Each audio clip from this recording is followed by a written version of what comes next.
बच्चों, सिप्रा मैम के मैजिक में एक बार फिर आपका स्वागत है। तो चलिए आज हम मिलते हैं फिर एक नए मैजिक के साथ। आज के इस एक्सपेरिमेंट में हमने एक मिरर लिया है, एक प्लास्टिक का डब्बा लिया है और एक लेज़र लाइट लिया है। अब इस प्लास्टिक के डब्बे में हम पानी डालते हैं और फिर इसमें इस मिरर को खड़ा करते हैं। अब जब इस मिरर से हम लेज़र लाइट को पास करेंगे तो क्या होता है ये देखेंगे। अब जब इसमें से हम लेज़र लाइट को पास करते हैं, आप देख सकते हैं कि एक प्रकाश की किरण जो शीशे की ओर जा रही है वह शीशे से टकराने के बाद वापस उसी तल में लौट जा रही है। जो किरण शीशे की ओर जा रही है उसे आपतित किरण कहा जाता है, जबकि जो किरण शीशे से टकराकर वापस लौट रही है उसे परावर्तित किरण कहा जाता है। यहाँ इस प्रयोग में हम प्रकाश का परावर्तन यानी रिफ्लेक्शन ऑफ लाइट देख रहे हैं,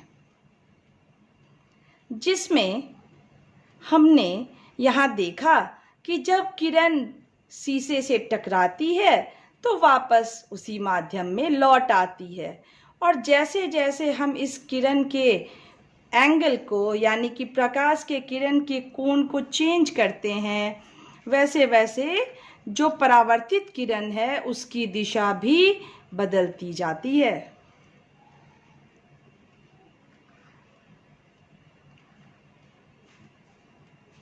तो बच्चों, यह था प्रकाश का परावर्तन। आज के इस प्रयोग में हमने देखा कि प्रकाश का परावर्तन किस प्रकार होता है।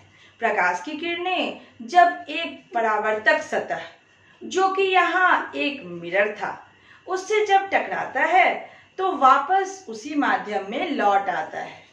जो किरण मिरर यानी कि परावर्तक सतह की ओर जाता है उसे हम इंसिडेंट रे यानी कि आपतित किरण कहते हैं, और जो किरण प्रकाश की सतह यानी परावर्तक सतह से टकराने के बाद वापस लौटता है उसे परावर्तित किरण यानी रिफ्लेक्टेड रे कहते हैं।